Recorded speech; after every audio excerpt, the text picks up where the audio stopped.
I'm here at the Washington State Horse Expo with Brent Rollins, and Brent is demonstrating this weekend. So I wanted to ask you, Brent, what is one horse that really changed your training and really influenced your program?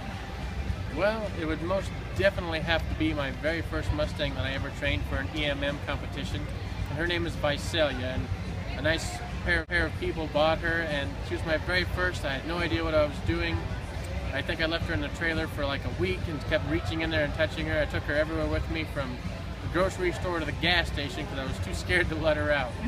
But it turned out okay. It was my first makeover. I didn't do all that fantastic, but it gave me the chance to work with Mr. Cameron, because I immediately went to work for him for 2 years right after that makeover.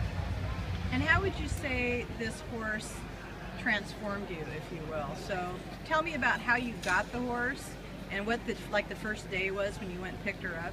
Well, it was terrifying because I'd never really dealt with Mustangs all that much, and seeing a horse that was so afraid and so flighty and so potentially dangerous was something I'd never dealt with before. I'd grown up with quarter horses that had been born and raised by my family. I'd never dealt with a horse that didn't want anything to do with me.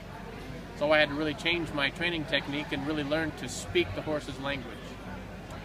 So what was different about her than your well-broke horses? Like, how did you have to adapt to train her? I had to behave more like a horse than a man. And that's how I became a horseman. And explain to me how that's different. I actually have to literally a lot of the times behave like a horse. Like if I need them to back off me, I will back up into them just like they back up into each other to tell each other to move off. Just little strange things like that that's easier for them to understand, because that's all they know. If a horse is upset, it backs up into the horse and kicks it. So if I need them to move and they're in my way, I back up into them, same as another horse would. Okay, so you've been writing a column for the Northwest Horse magazine and trying to share with people what to do when you get that Mustang home.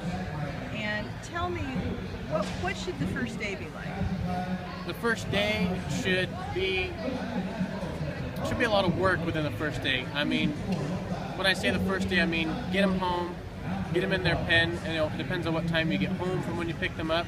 If it's dark, obviously you're going to wait till the next day to be able to work them, but you're definitely going to want to get as much work as you possibly can immediately. Don't wait. Don't leave them in their pen for 2 weeks or 3 weeks. Just go to work. They don't like where they're at. That you might as well get your work done so that your horse is manageable. Then you can have some time off. There's no sense of waiting so long. Yeah. Okay, and could you leave a piece of advice with readers that are maybe considering getting a Mustang? I highly suggest it. It'll be the best partner you ever had. Mustangs, when you get them to the point where you can ride them and use them, you become another horse to them. You are the herd leader. You can ride anywhere, anytime, wherever you want to, with full confidence that your horse is with you. You never have to worry about them leaving you. You are the leader. They will not leave you. You're their bread and butter. You're their family. Wow. Brent, thank you so much for sharing this, and we'll be seeing you again soon. Thank you.